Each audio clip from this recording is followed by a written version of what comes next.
Welcome to the Pan Am Podcast, brought to you by the Pan Am Museum in Garden City, New York. This podcast and our museum are dedicated to celebrating the legacy of the world's most iconic airline, Pan American World Airways. My name is Tom Betty, and I'm the host of this program. Thank you for joining us. The Pan Am Museum Foundation is a nonprofit organization. Our mission statement is to educate, celebrate, and inspire present and future generations by preserving historical and diverse personal stories of Pan American World Airways. Please visit our website for more information at thepanammuseum.org. Again, our website is thepanammuseum.org. You can also find us on Facebook, Instagram, and Twitter. If you are using Apple Podcasts, please consider leaving a review. It will help others discover this program. If you're not familiar with Pan Am, welcome. We are honored to have you here, and for you to learn about what we're all about. If you already know of Pan Am, worked for or flown on the airline, or just love our history, it's good to be with you again. So with that, let's get this episode in the air, so to speak. Welcome aboard your Pan American Jet Clipper.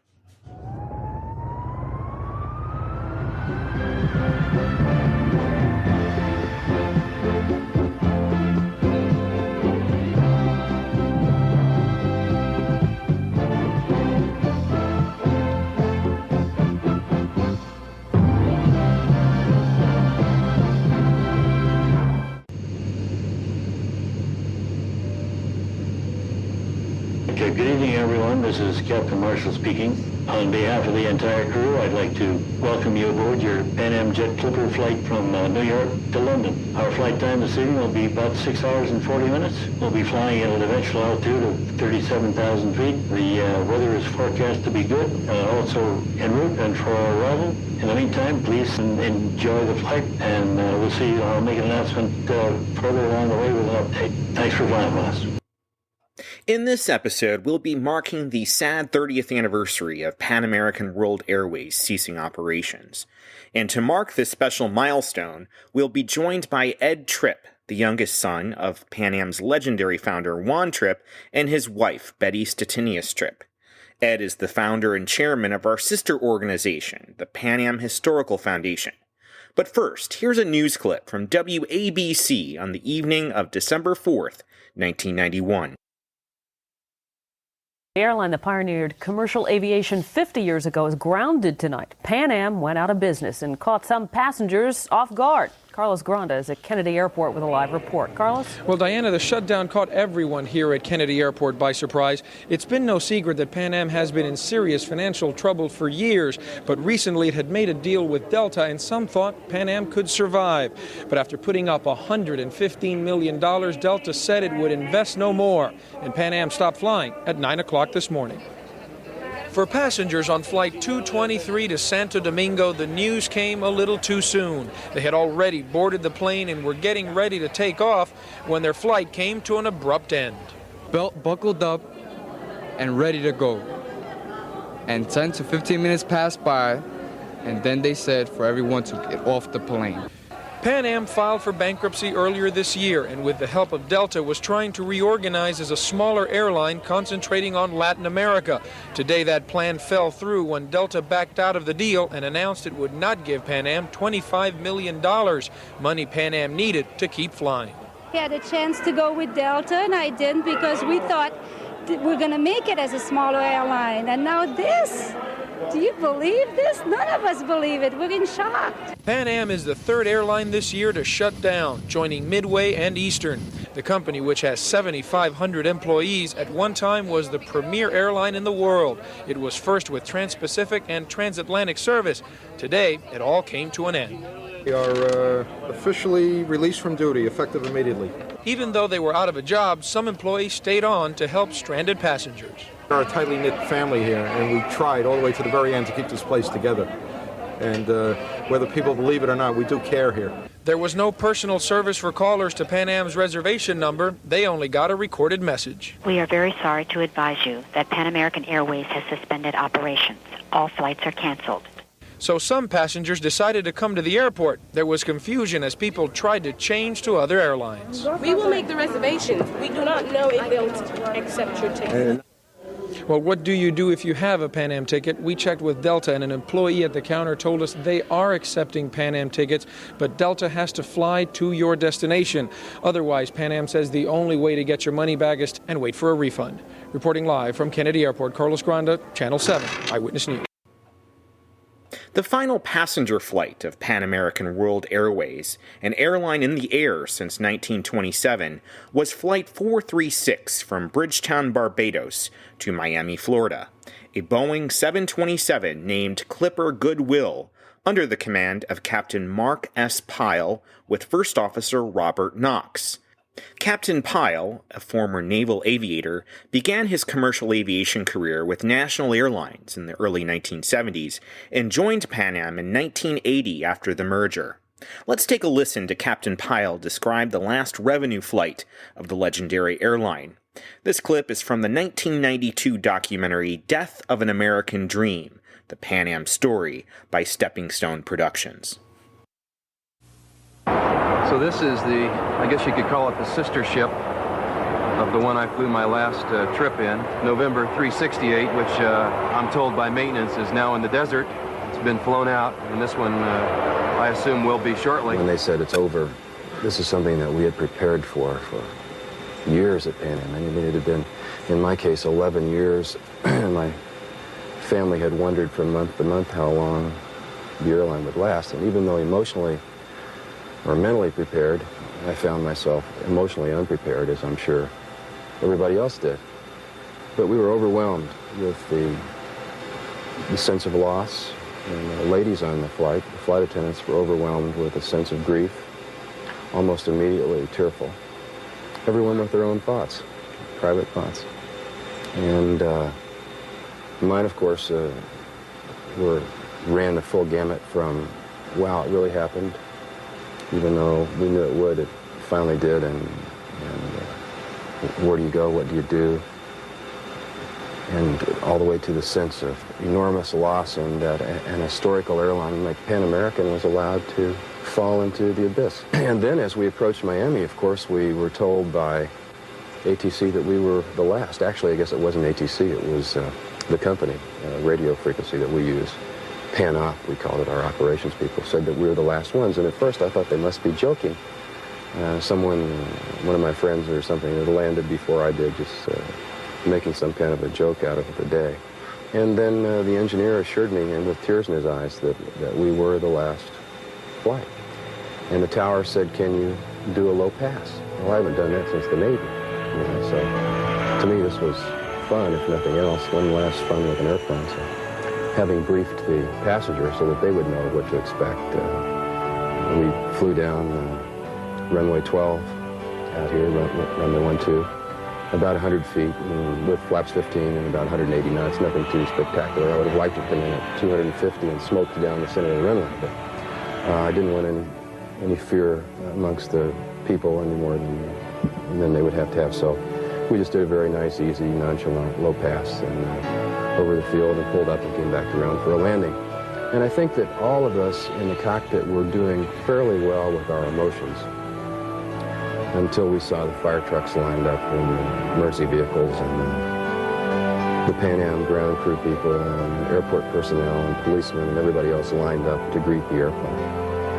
And in my own case, I had no tears, although certainly emotionally shell-shocked, no tears until they fired the water cannon over the airplane in a final salute to everybody that had ever flown a Pan Am airplane, as far as I was concerned. At that moment, our crew was representative of everybody who had ever flown in this uniform and in these Clipper ships. And I don't mind telling you that at that moment it was difficult to get to the gate, and everybody in the cockpit had smoke in their eyes, I guess. Macho term for what happened. And I said, guys, just don't let me ding the wingtip. Let me get this thing to the gate, because I couldn't see very well from that point on. Quite emotional. And probably will remain etched in my memory for a long time, I would think. I think I would best describe Pan American as a elegant, majestic lady who, in the years of her glory, was very beautiful. And then towards the end of her existence, when she wasn't so beautiful anymore, she was put up at auction, and she was stripped of her clothing one garment at a time. The Pacific, the shuttle, the Atlantic, all of the Pan Am building, the insurance companies, the hotels. One garment until she stood there essentially naked. But before they could sell the final piece and auction her off, she simply died of shame and embarrassment. An elegant lady now of history. And that thought has stuck with me, that what a grand lady she was in her time. Also on December 4th, 1991, Captain John Marshall and his crew were in Brazil when they received word that the airline went out of business. They were ordered to notify as many company employees as they could, have everyone proceed immediately to the airport, and fly their 747 back to New York as soon as possible when they will be released from duty after arrival. They eventually landed in the early hours of December 5th, and this flight marked the very last Pan Am Clipper returning to base after the shutdown order. Captain Marshall's story is featured in Episode 2 of the Pan Am podcast. Here's an excerpt of him discussing the final flight. We took off, and we headed up through the night through Brazil, and then up across Paramaribo and Port of Spain and up the Atlantic coast. And just for fun, I called up Houston radio to see if Pan Am Operations Control was still up there, still on duty. And they answered right away. Yeah, they were there. They said, you're the last one. And I kept thinking all the way north, what if something happens to the airplane? What if we have to land somewhere? What happens then? What happens to the crew? What happens to the airplane? Will we get any service? What kind of reception will we get? So anyway, we got to New York. It was about 3 a.m. and it was a beautiful, sparkling, ice cold, crisp morning. And you could see the city from a long way. And of course, we were the only ones in the traffic pattern, and approach control turned us over to the tower. We turned in runway 31 left. And he said, you're the last one, Clipper. And the cockpit was full of people, just wanted to be there. And he said that, I think everybody just almost lost it. I know I did. I looked over at the first officer, and he wouldn't look at me. And it was supposed to have been his leg anyway, because I flew the airplane down. He would have flown it back. But I said, I'm really sorry, but I'm taking this one. And so we landed on 31 left, and they parked us way off in the Zangs at the International Arrivals Building, the IUB. There was one lone Delta mechanic there who was there to put the gear pins in and the chocks in and stuff. And they had a rickety old maintenance ladder that they wheeled up to the L1 door. And here were all 50 crews, most of them flight attendants, tottering down that ladder. And they had one little Volkswagen bus to take us into the terminal. And there was one customs guy there, and he just waved us on through. And we got to the other side. And there was a little Pan Am girl there in uniform. And she was practically in tears. She was obviously had been crying. And we were wondering how we were going to get to the crew parking lot. And she had some little Italian sports car. Took us two at a time to the crew parking lot. The guys go down there, pick up their cars, and then come back and pick up somebody else. And by that time, to the last. It was over. And that was the end. And it took a couple of days for it to sink in. After the airline shut down, all of its planes and other assets were sold off or went to bankruptcy auction. On May 12, 1992, the last Pan Am 747 at JFK was sold and departed in a farewell ceremony, complete with customary water cannons from fire trucks and a flyby after takeoff. Here's a news clip from News 12 Long Island about this farewell ceremony. And the history book. News book Carolyn Gussoff reports that the last 747 was fittingly also Pan Am's first. You'd think they were saying goodbye to an old friend, but for many that's exactly what this airplane is. It was the first commercial 747 to come off Boeing's assembly line, and it's Pan American Airlines' last 747 flight. That's why it's near and dear to so many. Everybody here put a lot of sweat into this airplane, and to come to an end like this, it's hard, very hard. This is what it was all about, getting it into the air and keeping it going and making a name for Pan American and taking people wherever they wanted to go, and the safety factor involved. And this airplane's seen better days, and so did the company, and now this is the end. And, you know, it's just like breaking up a marriage after 50 years. It's not an easy thing to let go of. Former Pan Am workers and the few who still work for the bankrupt airline came to bid farewell to not only their first 747, but also an era. It was an era that began in 1970 when Pan Am's legendary founder, Juan Trippe, gave Boeing its first contract for 747s. Pan Am employees will tell you that was the beginning of truly modern aviation. Between him and the person who was in charge, Mel Allen, who was in charge of Boeing at the time, this is pretty much how everything started. All the aviation we have today all started from this. Those were Pan Am's glory days, but an oil embargo, deregulation, and a recession crippled the airline. Pan Am filed for bankruptcy last year and was grounded in December. For workers who had been with the airline for more than 30 years, this was a fitting tribute to not only an airplane that circled the globe 1,800 times, but to the Pan American family. My husband was 36 with the company. We met on the airplane. Our son became a pilot with Pan Am, and he met his wife on the airplane. So it's that time. She's headed to Southern California, where she may fly again, perhaps as a freighter. But this is the last 747 you'll see with Pan Am's name on it. At Kennedy Airport, Carolyn Gussoff, News 12, Long Island. Well, and Carolyn says that of the 2,800 Pan Am employees who once worked at JFK, only 75 remain, closing out the airline's fleet. As you heard in the clip, many former Pan Am employees came to JFK Airport to pay their respects to Pan Am, sign their names on the aircraft, and watch the final departure of the last 747 named Clipper Juan T. Trippe. John F. Clark produced a poignant and emotional tribute video to Pan Am and this final departure ceremony. The video has footage of the interior and exterior of the 747 jumbo jet registration number N747PA. There is a link to this video in the episode description, and I must admit, as Captain Pyle would say, there was smoke in my eyes when I watched it. Let's take a quick listen. I am Clipper Juan T. Trippe.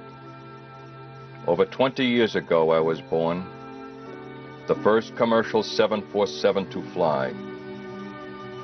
How proud I was to be delivered to Pan Am. Through the years my wings have spread over the oceans and distant lands. My wheels have felt the touch of foreign soil. Hands of many nations have tended to my needs. Many have walked my aisles in the service of those in my care. In countless ways, Pan Amers have cared for me. Through endless night and days, you have guided me through the sky. Now my job is done. My task finished. I leave you as proudly as I came to you. My blood is blue, my heart a blue ball. Farewell.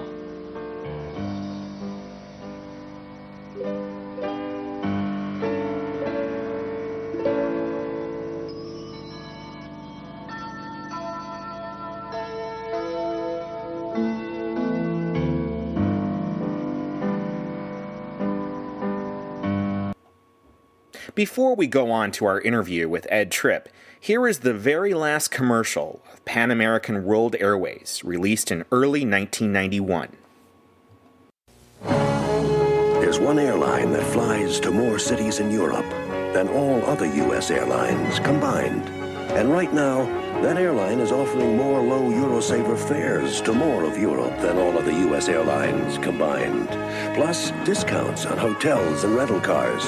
And that's why people who fly that airline will enjoy themselves more than people who fly other airlines.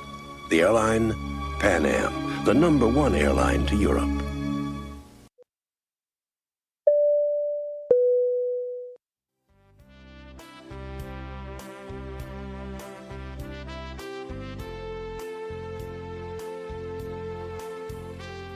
Ed Trippe is the youngest son of Juan and Betty Trippe's 4 children. He is a graduate of Yale University and worked for Pan Am in the 1960s, stationed in Saigon. He went on to work for Pan Am's subsidiary, Intercontinental Hotels. In December of 1991, shortly after the company his father founded ceased operations, Ed worked tirelessly to preserve the company's historical documents, artifacts, and archives. Working with a dedicated team, he founded the Pan Am Historical Foundation and arranged to have the University of Miami's Richter Library be the depository of the vast treasure trove of Pan Am history to be preserved for future generations of researchers. This collection is one of the most complete corporate archives of a bankrupt company.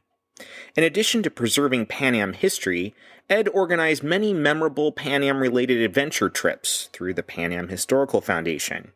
He has been interviewed many times discussing Pan Am history and his legendary father. Recently, he was instrumental in the development of a 3-part documentary film about the pioneering days of the airline called Across the Pacific. There is a link in this episode description to purchase this must-see Pan Am documentary. Ed continues to serve as chairman of the Pan Am Historical Foundation, our sister Pan Am organization. He is enjoying retirement with his wife Bobby in Greenwich, Connecticut, and enjoys traveling, spending time with family and friends, and of course, preserving the legacy of Pan American World Airways. Welcome to the Pan Am podcast, Ed. Great to be with you, Tom. So before we start, I want to share a story with our listeners. When we started corresponding, I was addressing you as Mr. Trippe, and you stopped me, and you said, "There can be only one Mr. Trippe. Please call me Ed." And I just thought that was a great story that I wanted to share with everyone. You know, I've been called Mr. Trippe, and I am over 80 now, so I get called Mr. Trippe more than I like to be, but I've always felt that I've always been uncomfortable with being called Mr. Trippe. When I was, all my career, I just didn't like it.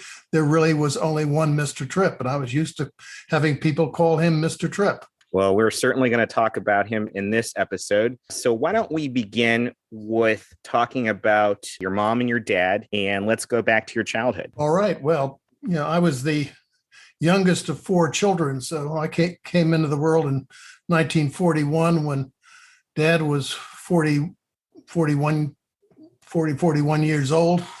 So he was a relatively older father for me. And I look at the way I've grown up with my kids and this generation where we're all much more active. As the youngest in that family, we went skiing when I was 9, probably for the last time, so he was barely 50.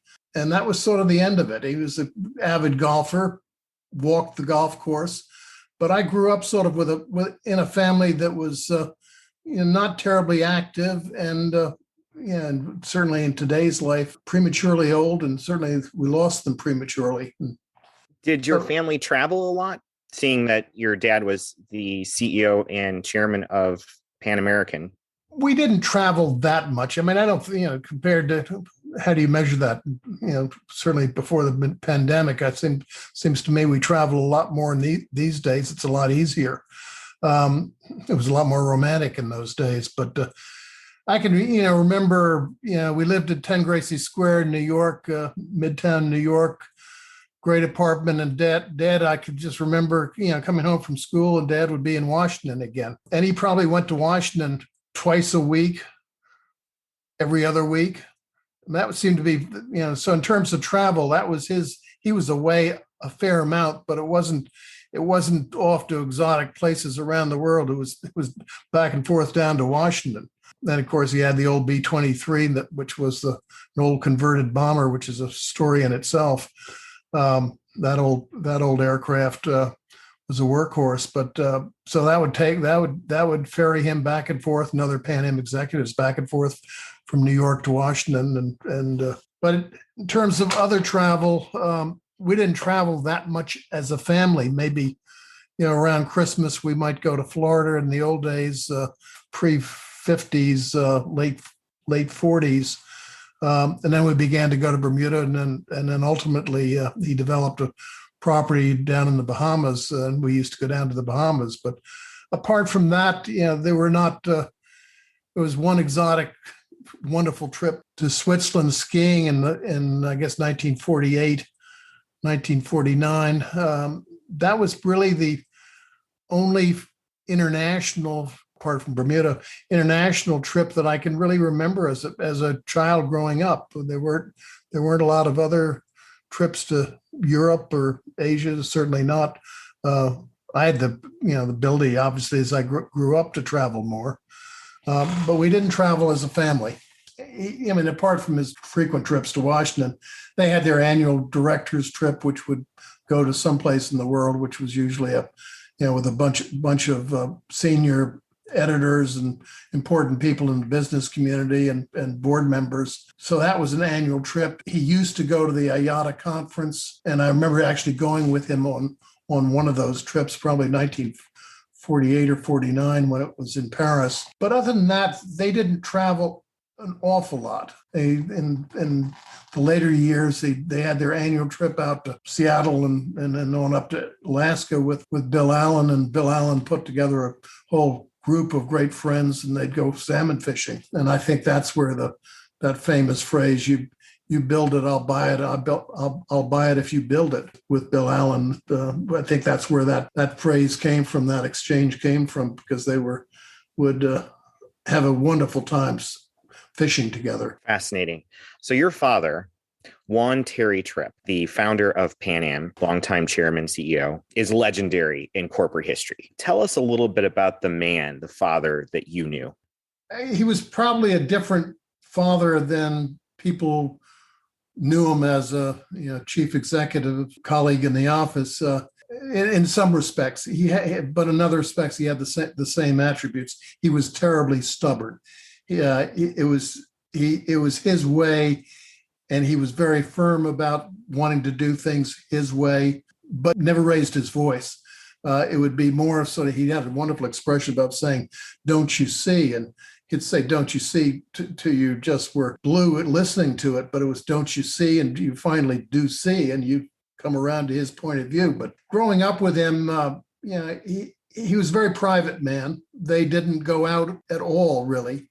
Every night for dinner, and my siblings were older than I, so they went away to school and college. And for at least 4 years, I had the unique pleasure and privilege of being sort of growing up with just my mother and father and having dinner every night with them. So it was a family event. Dad would get home usually late in the evening, 7:30, 8 o'clock. He'd always sit down in his favorite chair next to the fire, and he'd always have in the old days, it was usually a scotch, and my mother would have her bourbon. Later days, it became vodka. But he'd sit there and he'd read the paper or read a few things or chat with my mother about what was going on, and I'd come down to the living room from doing my homework, and he'd ask me about the day, and it was just a normal family conversation. And then we'd go in and have really what was certainly in today's terms quite a formal dinner. I mean, we would sit down. They had a couple that lived with them, and the woman was the cook. The husband was a waiter, served, and also drove Dad. They would serve dinner, and it was nicely set, but in a somewhat formal atmosphere. one of the things I do remember sort of growing up often was when they wanted something, my parents wanted to discuss something that they didn't want me to know about. It could have been business, it could have been anything, but they'd start to talk French. So my mother actually spoke quite good French. Dad's French was probably my level, which was not very strong. But they would still chat back and forth in French, trying to communicate about something or other, and I have no idea what it was. And eventually I had a little French, and I'd guess, but I don't think I ever was close. One of the things that sort of comes through to me in retrospect was I had no idea at the time that he was as important and had done as much as he had. I mean, I was a young boy growing up, and Pan Am was Pan Am, and it was, as far as I could tell, it had always been there. And even as I got older, I just accepted it, and I accepted him. And he'd have Lindbergh come and spend the weekend with us, and Lindbergh was a really decent guy, and as approachable as anybody you could want. So having Lindbergh or Hallaby or any of the sort of famous people at their time come and spend the weekend with us, it was just normal. There wasn't anything unique about Dad. He was just a father who was clearly very successul. Tell us about your mom. My mom was an absolute saint. She was a very forceful, very bright person. She used to say that she used to call herself the rugged mom. But she grew up with a very successful father who was a partner at J.P. Morgan, and affluent, great house in the country. And she'd lived all over the place. She grew up, I guess she was born in Chicago and lived in St. Louis, and then mostly Long Island, Staten Island, and Long Island. But she was very, very close to her father.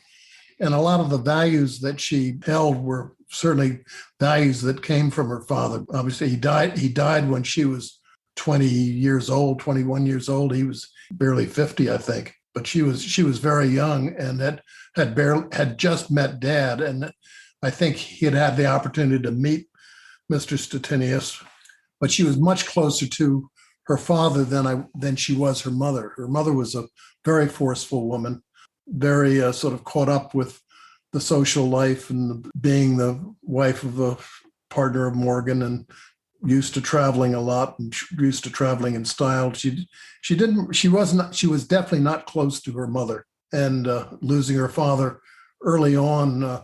Even in her latter years, she used to talk about her father and still sort of think about him. And so he had a great influence on her.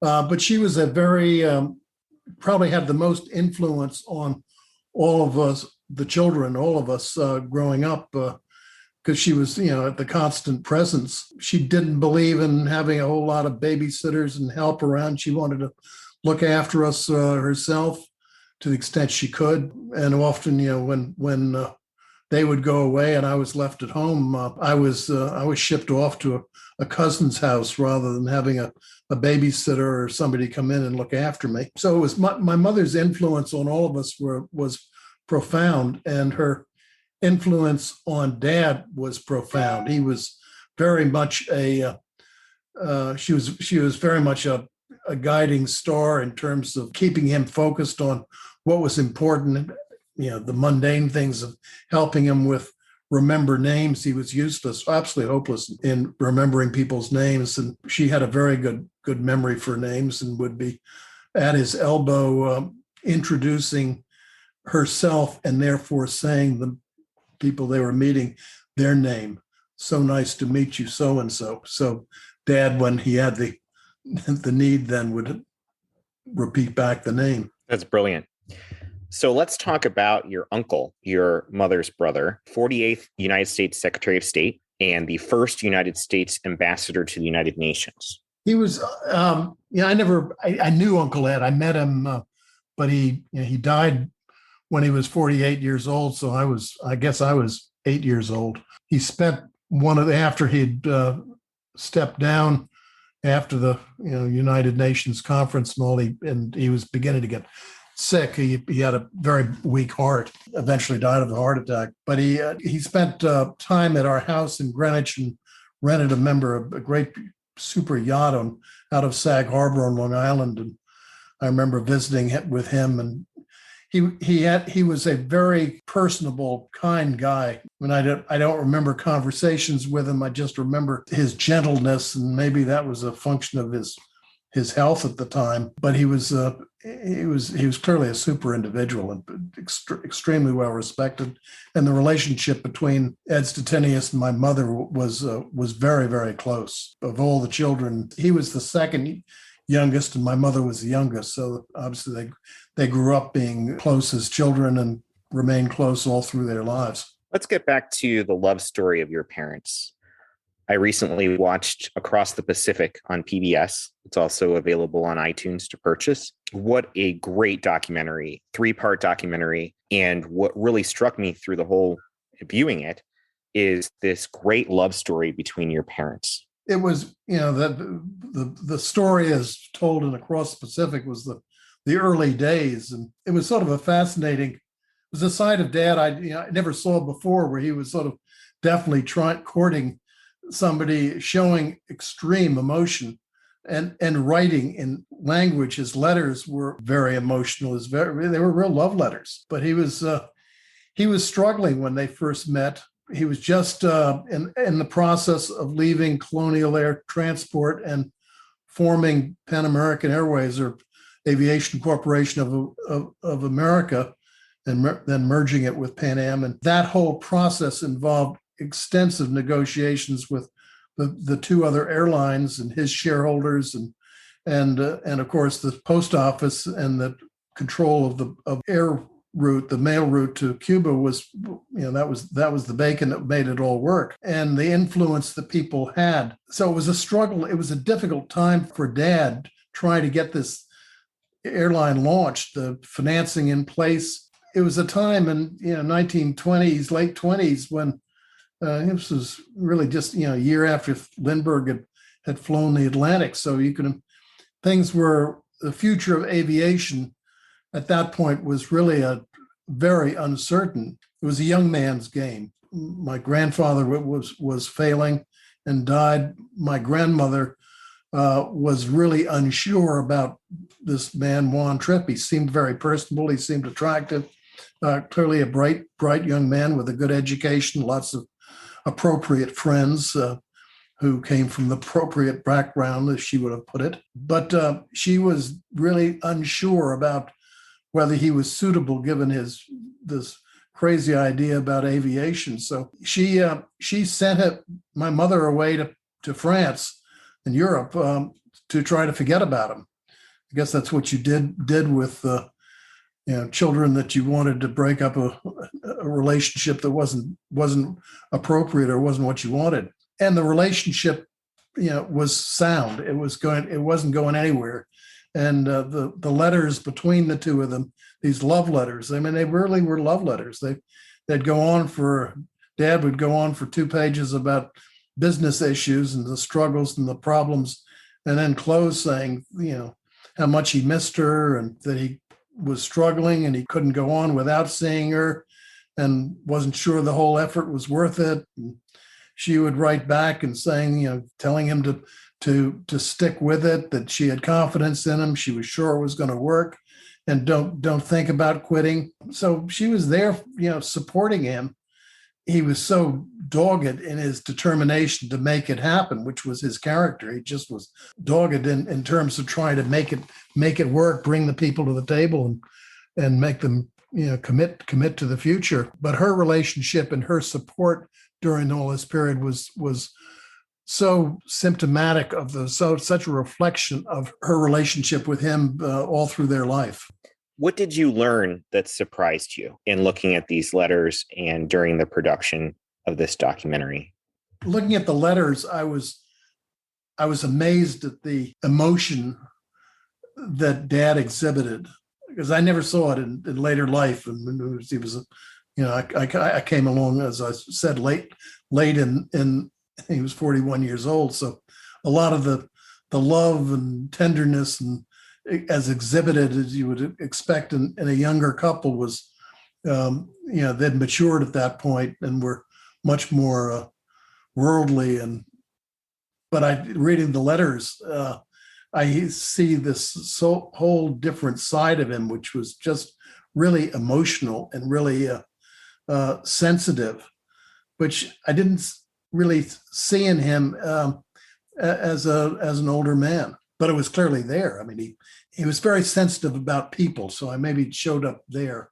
Reading those letters and seeing it expressed in the way it was produced on the across the Pacific, it showed a side of Dad that was much more sensitive than the man that I remembered later in life. And I say that he expressed it in his letters. He would not have expressed quite the same way in later life, the same tenderness, I don't think. But he still had the same care for people and for friends that it came through in those letters. The letters were love letters, but they showed a certain human element that he had all through his life. Really, when thinking about people like Harold Gray and John Leslie and John Gates and Bixby and people who were really so important to the founding of Pan Am and the growth of Pan Am, and they were real friends, and he would have done anything for them.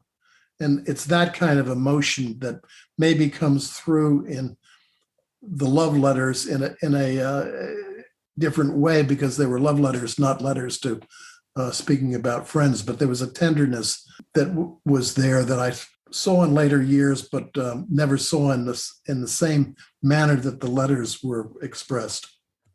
Let's talk a little bit about you and your siblings. So you have this very successful father that is head of this very famous global company. Were you or any of your siblings wanting to get in the aviation business? Both my brother and I were in it. Curiously, we both started out. He started out from after graduating from Harvard Business School. He immediately went to work in the development end of Intercontinental Hotels and spent 2 years in Sydney developing the Sydney Intercontinental, which was, I think, a wonderful experience for him. And curiously, I ended up, in a sense, following his track. I didn't sort of anticipate at the time. I also went to Harvard Business School, but I had anticipated going into a career in banking.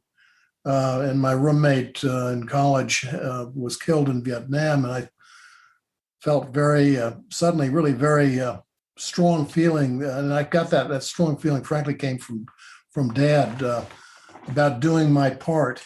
His view of the Trippe family and what he needed to do, what his ancestors did in terms of participating, doing their service for the United States. He was a naval aviator. He had an ancestor, won the Navy Cross and Star for Battle of Tripoli.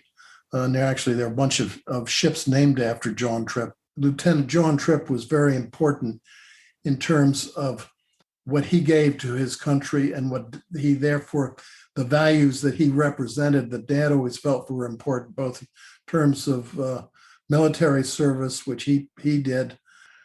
The fact that I didn't have military service and had gone through business school, I went to Yale, I went to Oxford, and then I went to Harvard, and my roommate then was killed in Vietnam, and I felt this huge obligation to go and serve my country as well and do something.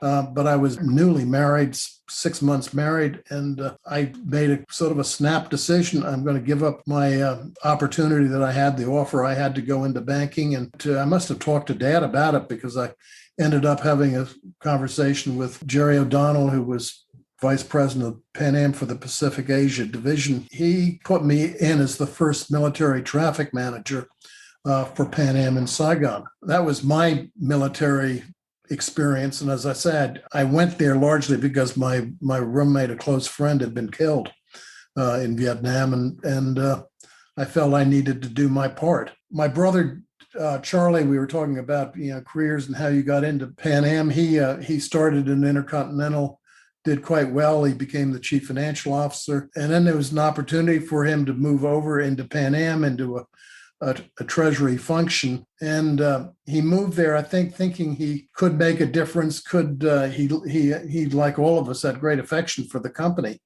But it was absolutely the wrong thing for him to have done. And I sometimes say it was the wrong thing for me to have done, but I don't think so. I'm very pleased with sort of the way my career ended up. But for Charlie, it was he rose up in Pan Am to a vice president of finance and then planning. But it was at a time when Pan Am was beginning to struggle, and he had other opportunities that he probably would have been much more successful and much more happy about it had he taken them. Was there at any time any grooming from board members on potentially having a Trippe be a successor to your father? No, there was never. When I was, other than the 1 year I spent with Pan Am in Saigon, the rest of my career was with Intercontinental, and of course, Intercontinental was sold. Actually, after it was sold, my career blossomed. So I was at that point. Obviously, any issues of nepotism were gone.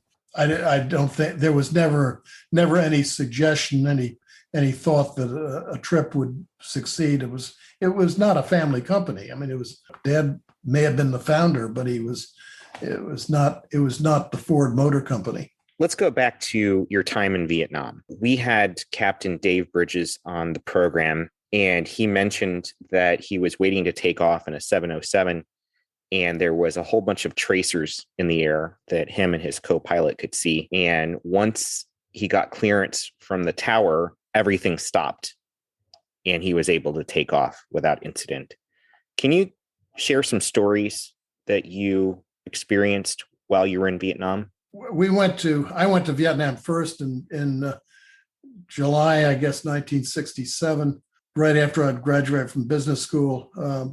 I'd been married the year before, and I basically went over to sort of see what it was all about, where I was going to live, whether indeed it was going to be appropriate to bring my young bride with me. I went over, got briefings along the way, spent time in San Francisco and Hawaii, and then ended up in Saigon. And I was worked there for a guy named Hal Williams, who was the DTSM. And Saigon in July, August of 1967 there was a war going on, but in Saigon, you thought the war was someplace else.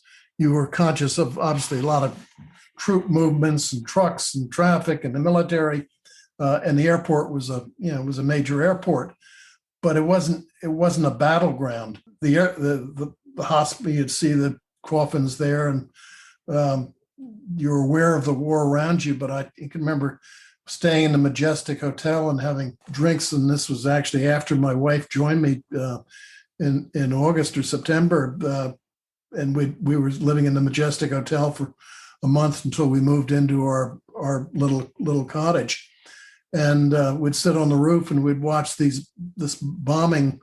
They were using World War II planes because they were slow, and they could come in and just drop flares and then bombs on Viet Cong positions. But you could literally sit there, drink your gin and tonic, and watch all this war going on across the Mekong River, and it was surreal. But all that changed after Tet Offensive. Saigon was, it hadn't been overrun the way it would eventually be overrun, but there were Viet Cong cells all over the city, and we were under martial law. The curfew at 8 o'clock at night. I was issued a 45, which I kept loaded next to our bed. So life got very sensitive after that, and Bobby, my wife, was at that point pregnant. So I thought, clearly, well, this is not the same life that I brought her over. I think she's got to get home, at least get home in time to have the child. And so I could tell you the story about going to the airport to send her out. We missed the convoy, and you used to have to take a convoy to go to the airport. We missed the convoy, and I took her, just drove her right through anyway out to the airport. I got to the airport and found out that I'd driven right through a firefight. no idea, never saw it, never heard it, but apparently there was a firefight going on near me or around us on the way out. But when we got to the airport, the firefight was, it was not just on the route going out, it was at the airport. And there were two Pan Am cargo planes, one of which Bobby was going out on, sitting on the runway, but everybody was in the bunker. And the airport was closed down. And before going into the bunker, you could see these old these aircraft, American aircraft, at the end of the runway, bombing whatever position it was where the mortar rounds or whatever was being lobbed into the airport were coming from. And that went on for probably 25, 30 minutes, and they finally gave us the all clear. And Bobby went out in her big pregnant belly and got into the plane, was loaded into the cargo position there behind the cockpit, and off she went. And I think that plane may have taken some fire on the way out, but I know there were other instances where Pan Am planes, and at least one maybe that I was on, took fire. But you'd come in if you're landing at Tonson, you'd come in very steep, very high, just come straight down in, and very fast. It was kind of a hairy approach, but people were nervous enough about being shot, some kind of a missile going off, and not sure the risk was all that great, but we all took it pretty seriously. It's interesting. As far as I know, no one has ever written about this. I don't think it ever occurred to anybody. I wouldn't have sought publicity. Dad was, it was that while I was in Vietnam, actually, I remember getting this coded cable, and it came into me. I, wasn't sure what it was, and went to our code book and deciphered it, and it said, Ed, this is just to let you know, and don't say anything until you hear it officially, but I'm stepping down as chairman tomorrow morning. And that was the first I heard that Dad was stepping down. But I know my parents, I don't think were nervous at all about our being there. Bobby's parents were petrified because what they were reading in the New York Times every day about, particularly after the Tet Offensive, about life in Saigon and life in Vietnam and the risks. They thought we were constantly we were in the middle of a war zone. Well, it was a bit of a war zone, but it wasn't. We never felt any sense of danger, and in terms of publicity, I don't think it never occurred to anybody that why mention I'm here. Did your dad send you any other messages while you were there? Was that a common, regular thing? No, that was the only one I ever received. We're going to take a quick break with a Pan Am commercial from 1966.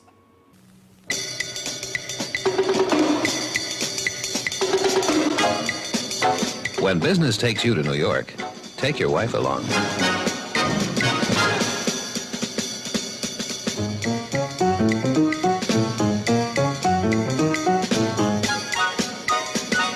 Pan Am flies to New York 3 times a day from London. Call a Pan Am travel agent or Pan Am, the world's most experienced airline. Welcome back to our interview with Ed Trippe, marking the sad 30th anniversary of Pan American World Airways shutting down. Let's talk about December 4th, 1991. We are marking a milestone this year. 30 years ago, the company, the pride and joy of your family, the pride and joy of many employees around the world, it still captivates the public's attention and interest and imagination, shut down and ceased operations. Walk us through how difficult that was for you and what you did. Let me first sort of talk about the 30th anniversary of that. And and then I can come back, sort of talk about where I was at the time. I was in London, but the 30th anniversary it's somewhat bittersweet. it's still hard for me to accept that Pan Am is gone.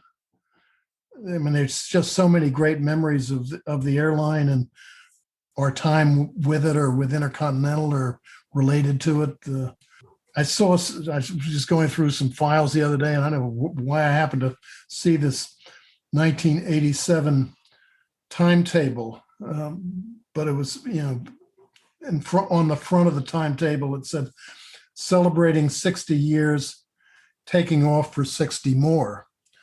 That was, even 87 was a tough period, but there was still a feeling at the time that 60 more years, it wasn't going away. It shouldn't have gone away. And that's really where I get the, in my thinking back about Pan Am and thing, it just shouldn't have happened. And why did it happen? It still boggles my mind that Pan Am was allowed to go under. I mean, they even sort of pinned the blame on sort of internally, there were huge mistakes. The external factors were hard to imagine, though, that they would set the groundwork, the external forces. Coming out of the war years, the relationship with Roosevelt was so strong, but he was gone. And I think the relationship with Harry Truman was not good. I sort of think of what happened to Pan Am in terms of it had been such an important part of the war effort. It was a global airline that had such importance and had done so much for the American effort during the war. And its treatment was sort of the way Churchill's was. Churchill was suddenly out, and there was a whole new regime.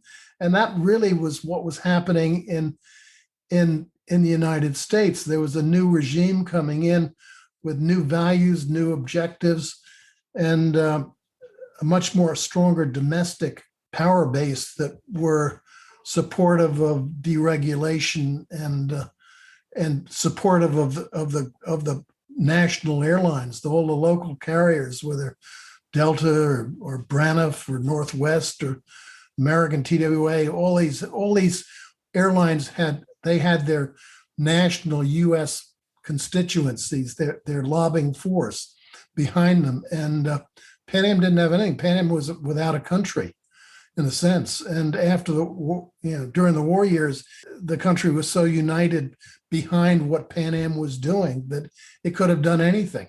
But after that, the CAB became very anti-Pan Am. Congress, in its domestic efforts to grow the other airlines, its competition, Pan Am was lost, was forgotten. It had very few people in Washington who would be its spokesperson. So, and of course, the other external factor that was crippling was the recession in 1970 to 72, and that came on top of bringing on the 747, which gave the airline this huge excess capacity now, growth and ability to serve markets that it had never thought about serving before, and lower fares, but it couldn't get the lower fares because of the IATA restrictions. And to some extent, it was blocked by domestic partners as well. And then, of course, the fuel price, fuel cost doubled in that recession period. And if you're feeding a 747 at twice the cost of fuel, it was a recipe for a disaster. So all those external factors were there, but they all should have been overcome. More support from Washington. The internal factors that led to the demise were, where you can't defend them. They were, his dad's chosen instrument objectives, while they may have made sense at some point during the war years, and while he thought they were achievable, nobody was sensitive enough to really recognize that politically that was a non-starter after the war. But the chosen instrument image was crippling to the company going in the late 40s and early 50s. And that image of being the chosen instrument image of its arrogance was one of the things which really was crippling to its public posturing. The 747 obviously was a magnificent airplane, and Pan Am's role in ordering that aircraft and seeing it through is one of the great testaments of what Pan Am should be applauded for. But its timing could not have been worse, and it came on because Pan Am bought the first 25 and with it a bunch of engines that were problematic, and then they Halaby and Gray, I guess, together were exercised the option for 8 more, which was absolute lunacy in hindsight. And I don't know why in at that point they seemed to think either the recession was going to be earlier and let's be aggressive, but that decision had to been, if not the worst decision, it was one of the worst decisions. The sale of the Pacific, it was a disaster. And you look at this, 1987 timetable that I was referring to before. The 87 timetable showed, this route structure, which was really unbalanced in terms of a whole domestic system of feeders to parts of Latin America, but not South America, feeders into Europe, a lot of service into Europe. But it looks like they served virtually every city in the United States. It was not competitive with the domestic trunk carriers that they were competing against. That image of the airline in 1987, after the national merger, which was another disaster, that was probably the final one that really, in terms of management decisions, was one of the most crippling. And of course, Lockerbie sealed it all. But the fact that Lockerbie happened, it goes to show what Pan Am's position was still at that late date.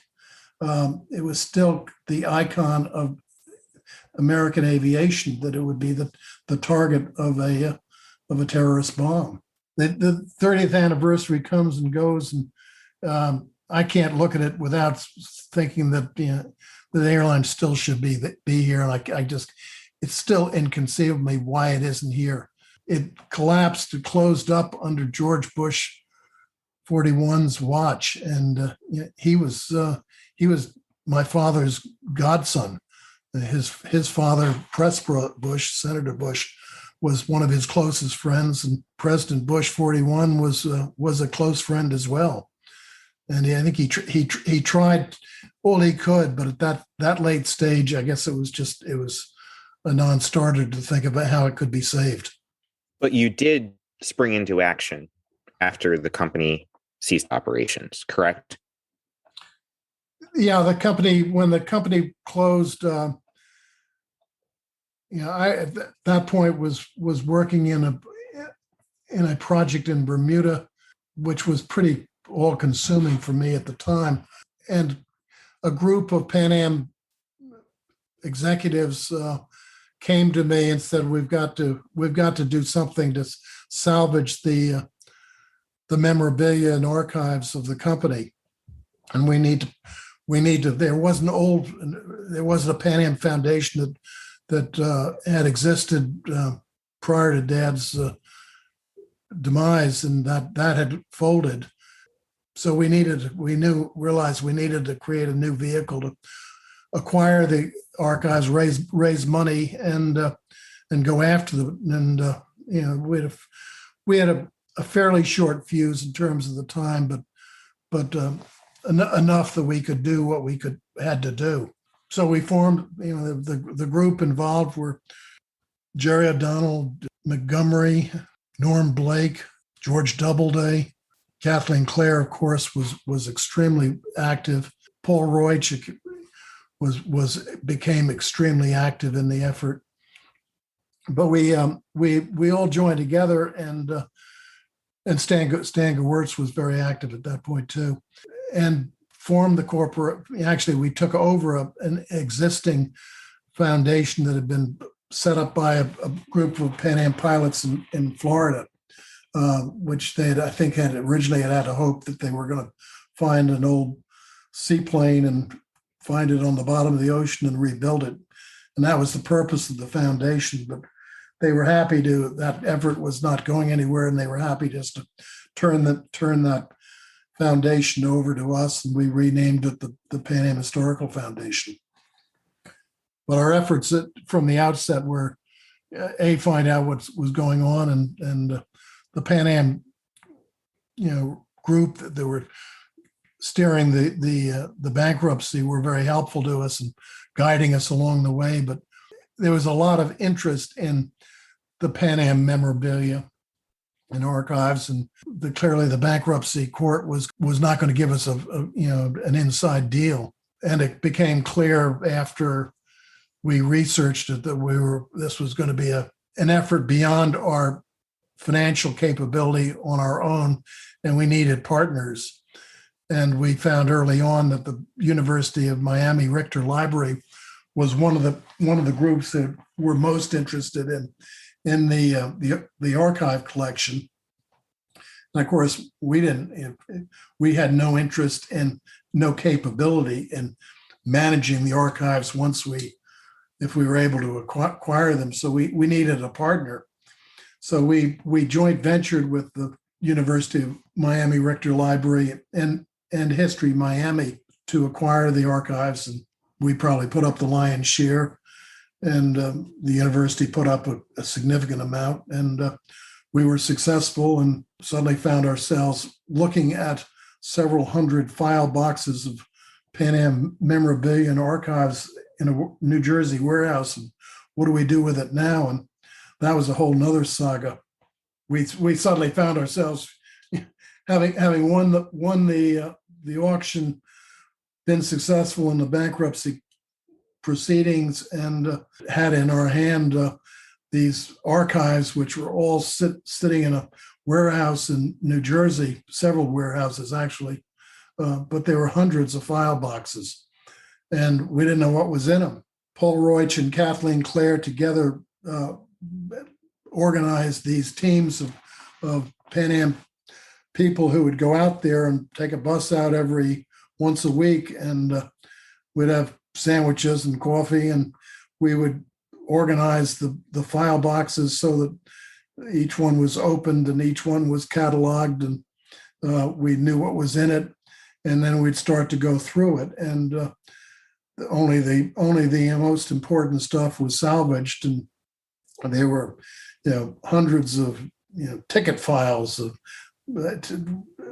and a lot of marketing materials which really didn't have a long-term future. But in among all these papers, they would suddenly find a Lindbergh letter or a letter about some accident in the Pacific in 1938 or 40, or something about music or something. These gems would show up, and whenever we found a gem, we'd have almost a celebration. But everybody would clap and hoot and hurrah. But it was a wonderful effort that went on for months until we were able to reduce the hundreds of file boxes down to about 40 or 50, which we then sent on down to the University of Miami. And it is now the foundation of it's the core of their Pan Am library history of what gives a very complete corporate history of how the airline was operated from its beginning to the end. It's great. It's an amazingly complete archive of a corporation history. You mentioned Kathleen Clare a couple times. Can you share with our listeners who she was? Kathleen Clare was Dad's assistant.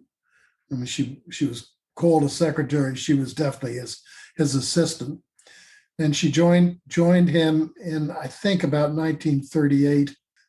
She used to tell a story about she had a friend in Pan Am personnel who called her up and said, I need to get people in here to be interviewed for this job in the boss's office. And you don't have to take the job, but come over and at least be interviewed, because I need to show that I'm making progress.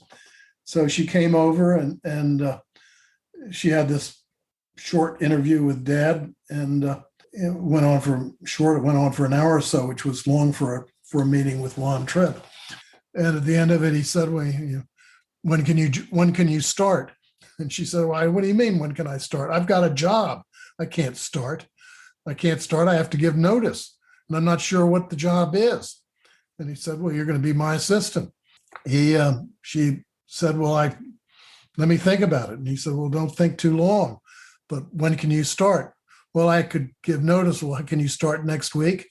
Well, she said, "Well, maybe I could come in next week and at least meet some people." He said, "Well, come in next Tuesday and I'll show you your desk." And it was not quite that in those words, but that was the gist of it. And she came back and she said she went on for the next 40, 50 years, whatever it was, with 40 years with Dad, and they were the best years of her life. She was an absolutely magnificent person. She had this incredible loyalty to him, and in terms of her competence, she had a photographic mind that could remember everything.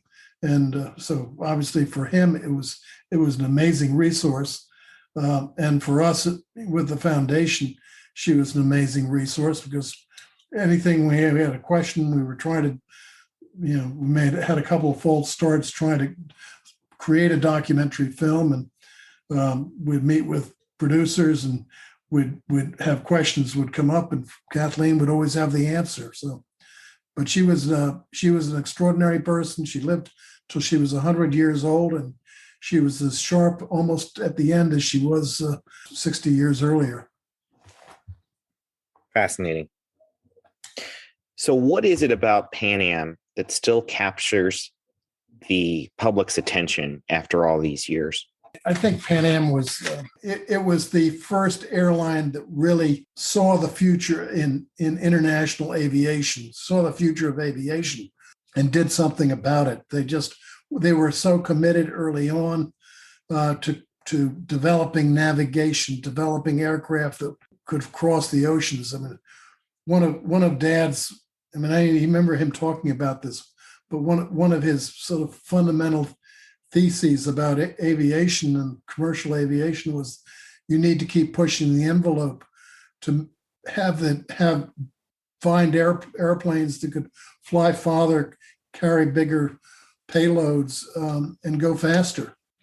And Pan Am's record over the years, its history over the years of, from the earliest flying boats to the 747, it was a succession of amazing aircraft that were introduced, and each one of those aircraft were a testament to its time in the aviation history. And the older ones, were in an age when aviation was an adventure. It was traveling, whether you were traveling in economy or traveling first class, you dressed up, you put on a coat and tie, and travel was fun. It's very different. It was very different than the travel we know today, when it's really just a commodity of trying to get into a plane and get taken someplace.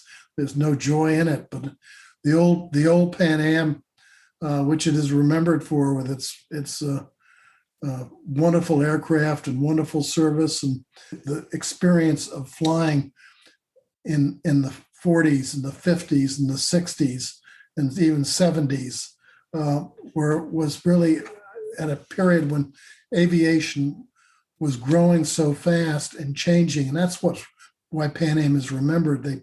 They went through all these different ages brought so much to the industry. I think that's why it has a legacy. What message do you have for young people?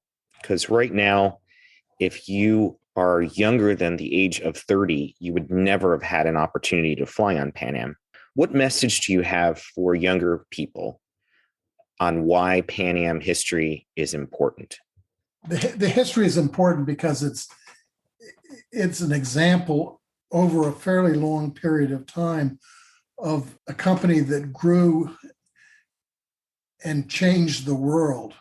I mean, its whole mission was social. It was wanted to bring the world closer together. And it used a technology which in its infancy was really very crude. And over time, that industry evolved into something pretty sophisticated. It was important because Pan Am was particularly if you're an American, Pan Am was an icon of America at its greatest period. And it was an example of industry, engineering, growth, power at a time when the United States was becoming a world power, had become a world power.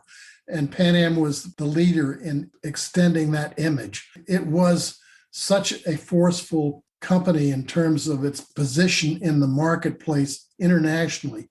And that's why it's unique today. I mean, you can look at some of the technology companies, and yes, they have made the same type of impression on the world market that Pan Am made in the 40s, 50s, and 60s, 70s. Their imprint has been relatively short in terms of the timeline. Pan Am's just kept going. One new generation of aircraft after another, one new generation of technology. You know, think of the first time jets were introduced into commercial aviation. It was monumental what the change was. So today, we have the Pan Am Museum, the Pan Am Historical Foundation, History Miami, Richter Library. There are collections at Duke University and countless others. Our sister museum in Ireland, the Foynes Flying Boat Museum, and on and on. There are countless books about your father, countless books about Pan Am. The employees, the former employees of Pan Am, are extremely loyal and extremely tight with each other. Their bond will never be broken. How does all of this make you feel? The legacy of your dad. Looking back, yes, the company is no longer around, but the impact the company has had on thousands and thousands of people around the world. It's an amazing story, and to see the history of Pan Am remembered in all these institutions that are committed to its memory.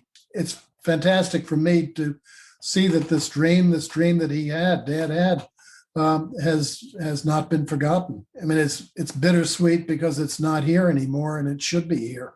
I look at Prime TV and I see the Pan Am series there still being shown, and it's great to see that. The pictures of the Pan Am aircraft, the Worldport, all those things. But Pan Am is remembered, and it's going to be a challenge to keep it going because its memories today is preserved by those who were so involved with it in its last years, or the last 20 years of its life, or last 40 years, whatever.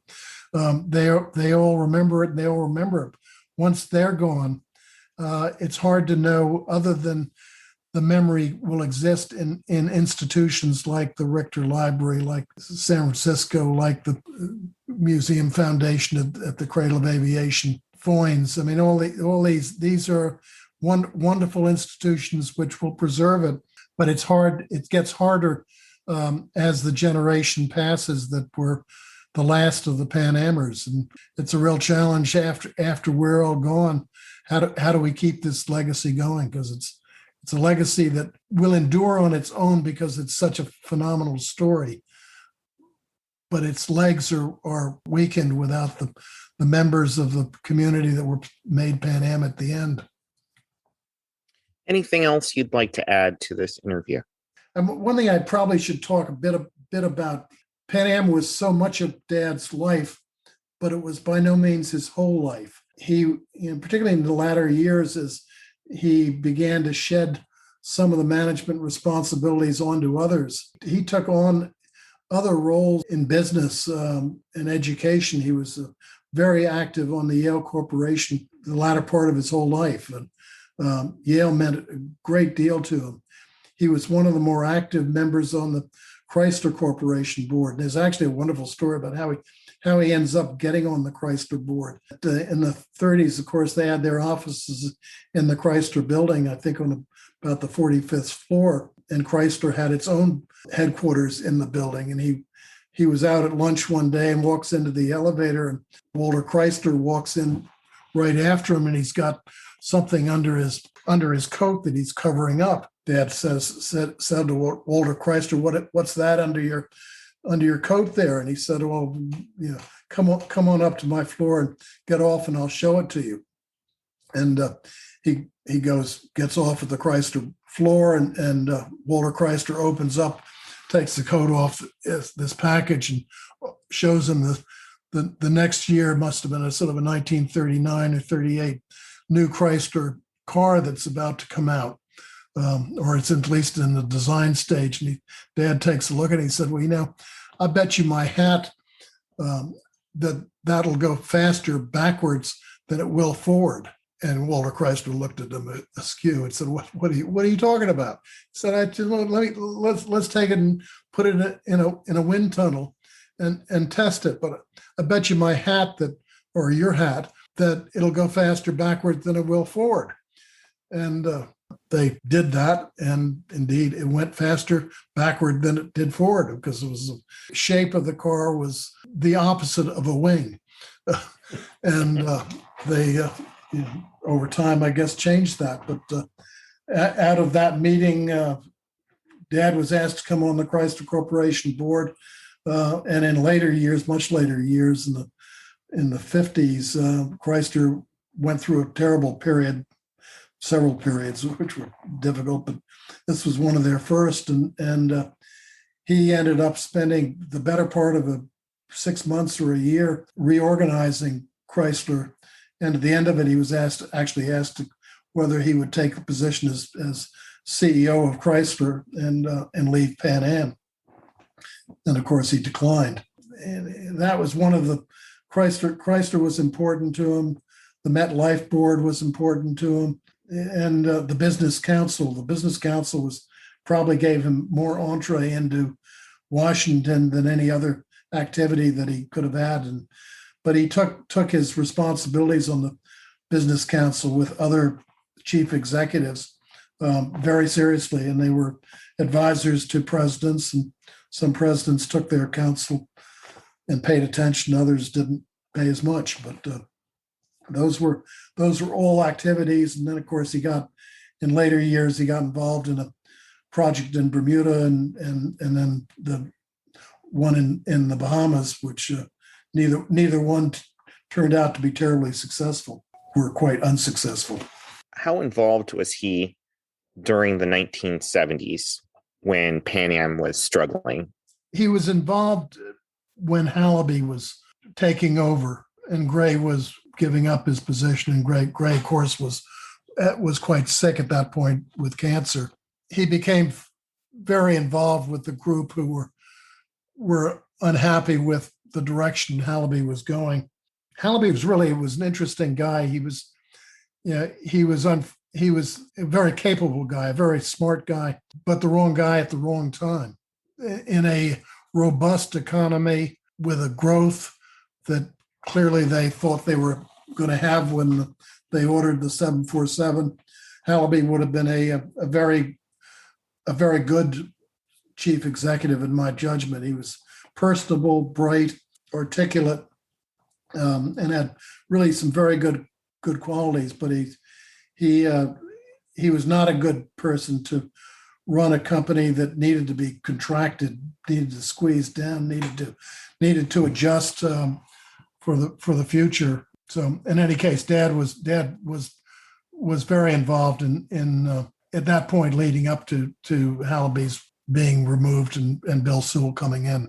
After Bill Sewell, he was really not active at all. I mean, he'd pay attention. He was interested, liked to know what was going on.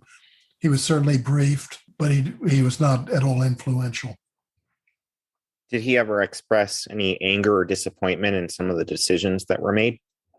not sure he was there for any of the really bad decisions. The national one, I don't think he really, I think he understood it and probably appreciated it, but I never heard him express anything negative about that.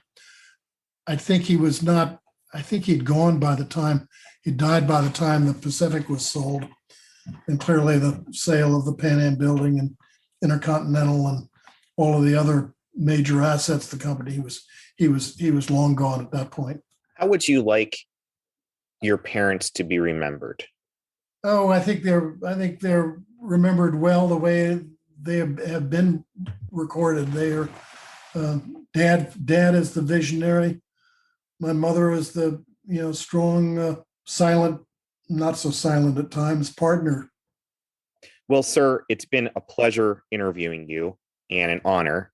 I want to thank you for your time. We definitely appreciate it at the Pan Am Museum. We wish you all the best. Well, Tom, thank you. I have enjoyed participating in this recording. It's always fun to talk about Pan Am, and I wish you and the museum well in these podcasts.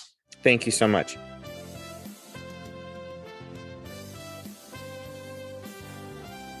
Pan Am was a pioneer in air travel and still stands as one of the most iconic and innovative airlines in aviation history. That legacy lives on at the Pan Am Museum in Garden City, New York, where you can explore the rich history of the aircrafts and individuals at the heart of the company known as the world's most experienced airline. For more information about the Pan Am Museum, check out our website at www.thepanammuseum.org. You can also find us on Facebook, Twitter, and Instagram.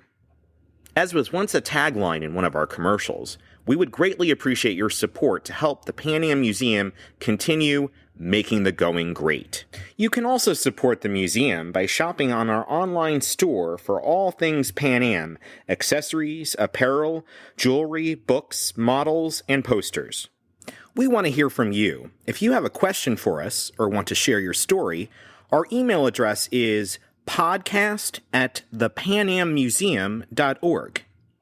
And with that, we're going to close out this episode with a flight announcement from Captain Mark Pyle, followed by the Pan Am theme, You Can't Beat the Experience, that was played on all wide-body aircraft during boarding and deplaning throughout the 1980s up until closing in 1991. As flight crews once said to passengers departing for their destinations around the world, thank you for flying, Pan Am. Good morning, ladies and gentlemen. This is the captain speaking. I'd like to welcome you aboard Clipper 235, nonstop now for Miami International Airport. The computer has us planned today at 2 hours and 25 minutes. We'll be flying at 29,000 feet, and the weather is projected to be good en route. I'd like to take this opportunity to thank you very much for flying Pan American today. Our route of flight will take us southbound out of the Kennedy Airport along the coastline of New Jersey, over Norfolk, Virginia, Wilmington, North Carolina, and then down coastline of Florida, and then into the Miami area. We're anticipating Miami on time. The weather in Miami is good. We have clear skies at the present time, some scattered showers over the Everglades as usual, and a temperature of 82 degrees. I invite you now to settle back, relax, enjoy your ride with us, and if there's anything any of us can do to make the trip more enjoyable, don't hesitate to call upon us. Thank you very much.